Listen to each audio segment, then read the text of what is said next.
I think what's really interesting right now is that you see much of the rest of the world continuing with something that looks, fairly familiar to those of us who would have been looking at some of these dynamics a decade or two ago. So you see, Europeans, for example, continuing to look at new kinds of trade relationships, both with each other and beyond. I think you'll see interesting dynamics between Europe and China, for example. Europe had made, a pretty hard turn against China and sees real economic threat, but at a moment when it doesn't have a lot of options, I think you'll see more activity between Europe and the Chinese, or Europe and parts of the global South. And certainly in Asia, they're still very, very committed to something that looks a lot like, old school globalism. So I think what could happen is it'll become, in some ways more fractured. You won't have this sense of a true kind of global trading system, but you'll have lots of regional systems. And then you'll have parts of the world without the US that will continue to move forward.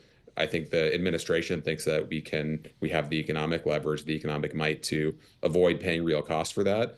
I think we'll see in time whether, the US feels left out of something that is bringing benefits and bringing power to other countries, especially China.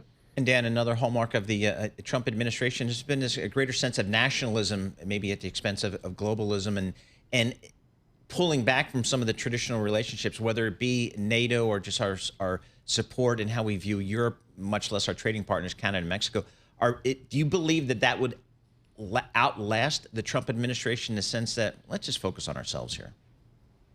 Well, you do see it's not so much a turn inward, but a real interest in making deals with other strongmen. So you see Trump much more interested in this kind of great power diplomacy with Putin or with Xi Jinping or with, Narendra Modi or other kind of strong leaders that he sees as able to really do business with him, really make deals, while he's beating up on allies and really using leverage on allies. So that's, I think, a pretty different vision of the global system than we've seen in a long time. There are a couple great pieces in the issue that Tom mentioned that try to make sense of this.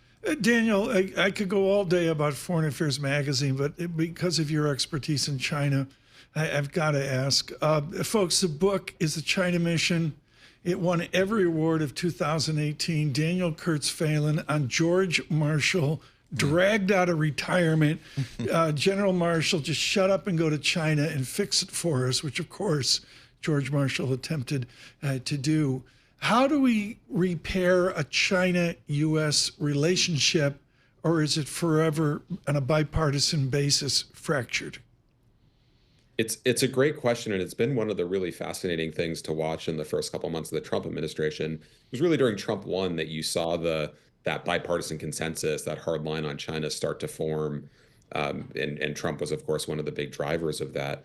What we've seen in the past couple of months is signals that he may take a very, very different approach this time. And I think the Chinese government is really kind of waiting to see what that looks like and starting to develop options for what a kind of a real deal might look like. I think I'm skeptical that you could really get a kind of grand bargain between the US and China that would wipe away all the, really complicated issues, not just about trade and technology and fentanyl, but also about Taiwan and the South China Sea and all the, potential crises in the relationship. So I think, you saw in the last part of the Biden administration an attempt to at least create some stability in the relationship. It's not a return to anything that we would have seen a while ago, but to at least prevent it from really going off the rails in ways that it seemed like it might for portions of the last few years.